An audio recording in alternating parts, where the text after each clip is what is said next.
In the name of God, Father, Son, and Holy Spirit. Amen. Always glad to be with you. I am today wearing my Easter dress. A very good friend gave it to me. And I'm wearing it because these weeks we are having parables about gardens. And this is my flowery dress. It reminds me of that. So I'm celebrating that.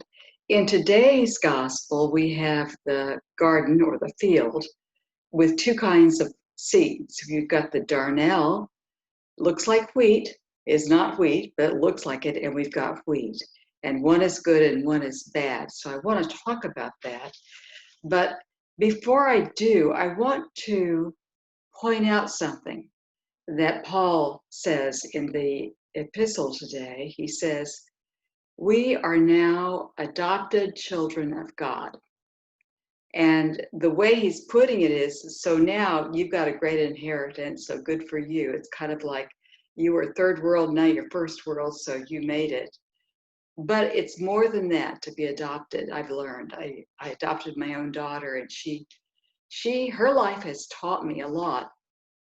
One thing that being adopted means, I have observed, it means that you're translating two different worlds in a sense. So she is translating Costa Rica and Latino to the American way of living and seeing. So she's able to straddle two worlds and to bring both of us into kind of a closer understanding and appreciation of each other. And as adopted children of God, that's what we're called to do.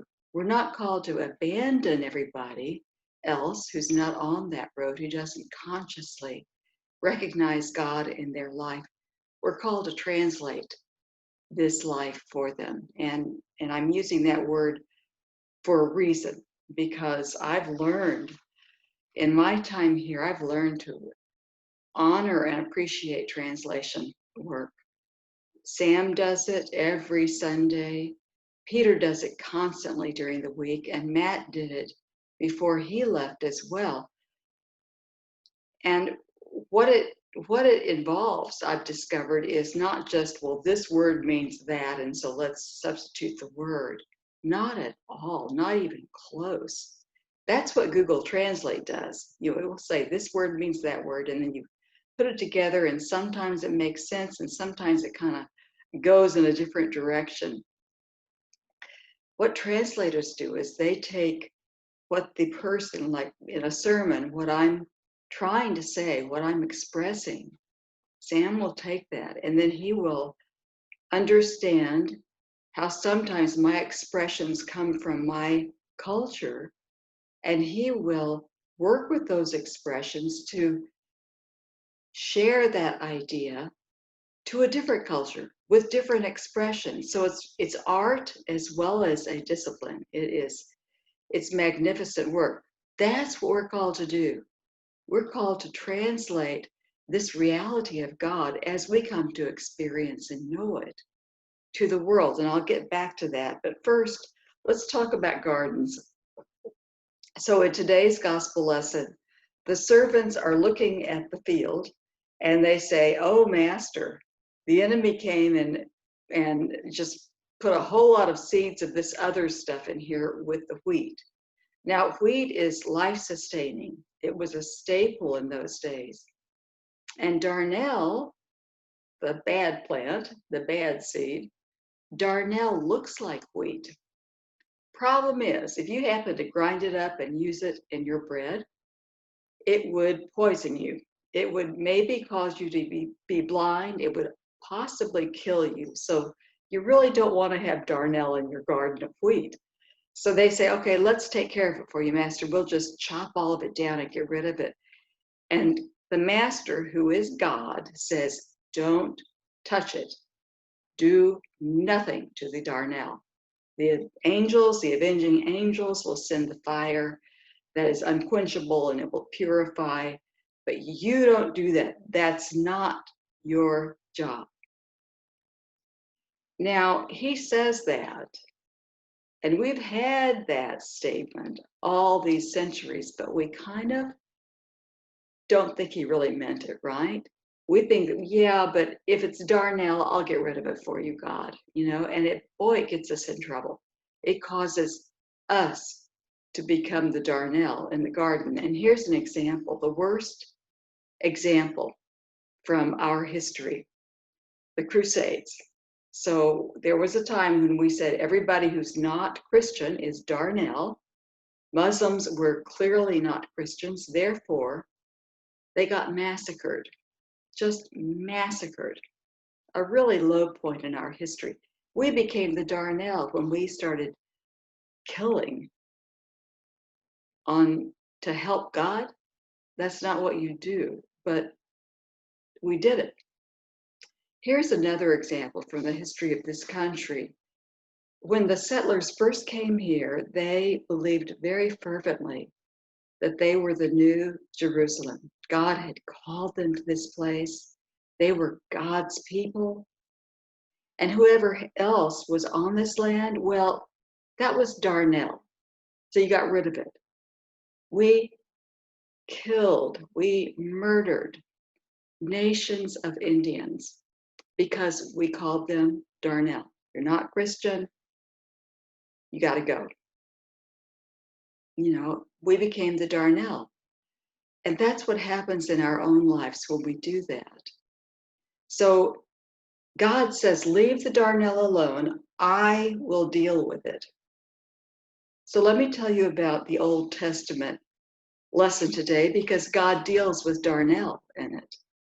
Now, the background to it, the story of Jacob, is Jacob was the younger of twins, of two twin boys. Now, in that society, the firstborn got the inheritance, the blessing, everything. And Jacob wanted all of that. So, like a weed will take the nutrition away from the favored plant, that's what he did. Here's an example. One day, Esau, the brother, came in from a hunting trip. It seems as though he must have been on the point of starvation. He just needed food desperately. Jacob had just made this batch of what came to be known now as the Jacob-Esau stew. It's fabulous, let me tell you. But he made this very aromatic stew. And Esau came in and said, please let me have some, I must eat. And Jacob said, of course, you can, but you have to give me your inheritance. And Esau was in such desperate straits that he said, yes, you can have the inheritance, just let me eat. Jacob withheld food from his brother so that he could take from him. That was Jacob, darnel. Now that wasn't enough. There was something else he wanted from his big brother. That was the family blessing. The family blessing always went to the oldest son. Now Isaac was blind by now. So Jacob fooled Isaac. What is this blessing? It's not just, God bless you on your way and, no, it was more like an ordination. It was like something that changed something in your soul. And it said to you and to the world who you are in this family, what you bring to the family, what the family brings to you, your place in the world. So Jacob fooled his dad, who was blind, into thinking that he was indeed Esau. And so Isaac, the blind father, gave that powerful blessing to Jacob that belonged to Esau. And when Esau heard about it, he said, okay, the garden's not big enough for darnel and me. I'm going to kill this darnel. And Jacob ran for his life. He literally ran for his life. That's where we begin today's lesson. So he has run from home, no longer welcome there. He's going to a future that he does not know what it will bring. No friends, doesn't deserve friends. Night has fallen, no place to rest. And so he lies down with just a rock, a stone, for a pillow. And then God deals with him. what does God do? Jacob has a dream. God comes to him in that dream and gives him a blessing that is greater and more magnificent than that inheritance and that blessing that he stole from his brother Esau. It is wonderful. And he wakes up the next day and he says, surely God was in this place and I did not know it. And he names the place Bethel, the place of God. That's how God deals with Darnell. And it's not just in this one story. Philippians says, it doesn't say these words, but it means, while we were still Darnell, God came to us and loved us and brought us to his family. And the way it's worded is, while we were yet sinners, Jesus came to bring us to God. And here's another example. There was that religious vigilante named Saul. When Christianity was just a fledgling group of people believing in the resurrection, he was part of the group that would kill those Christians because they should not believe and preach what they were believing and preaching. And one day Saul was on his way to Damascus and God came to him in a vision and he saw God. And it transformed that religious vigilante to Paul, the great Christian leader who helped establish the church all over that part of the world, who wrote so many epistles that now are part of our New Testament. That's what God does with Darnell. He transforms Darnell. Hard for us to accept, is it not? But that's the way God works.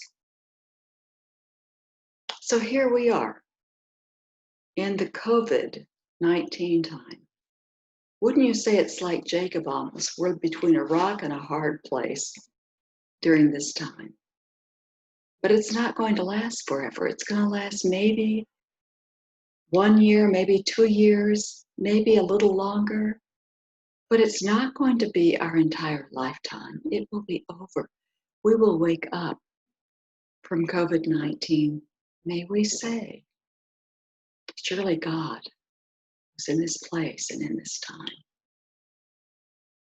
Because that's what we are called to do. We are called to hold that hope. As Paul said, it's when we trust what we don't see. That's hope. That's the hope we're called to. And that's the translation that we as children of God are called to. And I'll tell you how one person did it in a beautiful collection of photographs. His name is Thomas Merton, the great priest, hermit, writer. Now, as a photographer, he would go on walks, long walks, and he would see broken things, throwaway, trash items, like a piece of wood that's rotting and has a bent nail in it, cracked things. And he would meditate on them until he saw them with God's eye. And he would take the photograph. And there's a collection of photographs called A Hidden Wholeness. And that is when he would see the throwaway parts of the world, the darnel of the world. And he would take photographs and you see their beauty, the beauty in the darnel. That's the translation we are called to make in this world, to see with the eyes of faith that darnel is just what God is about to transform into God's child. And when we see people with the eyes of faith, we are part of that transformation. And that's what we are called to do. Now, what is that avenging fire then? Because it's real. What Jesus is talking about, it's true and it's real. I want to tell you how I have experienced it, because I have, and it is unending. And it is a fire and it hurts, but it's a blessing too. Here's how I've experienced it. I, in my own life, have sometimes considered other people because they disappointed me, because I no longer trusted them, because they did something that I judged was wrong. I have decided that person is Darnell, and whatever I want to do, it's okay because that person is now Darnell. And I've mistreated people because I've judged them. And like I say, when we start treating people like Darnell, we become the Darnell. And I look back at those times and I regret them. Those are times when I became the Darnell, when I thought it was up to me to judge and mistreat others. And I regret those times. If I could change them, I would. But what I can do is acknowledge that regret, which will always burn in me. But it's what purifies me. It's what tells me next time, don't go there. You are not called to judge the Darnell. God doesn't need you in that way, and don't do it. And we need that burning regret, don't we? Because that's what brings us to understand that God does it. Not you, not me, but God. And we are in God's place. We are in Bethel, the place of God. And in the place of God, Darnell and wheat are both transformed into God's children. Thanks be to God.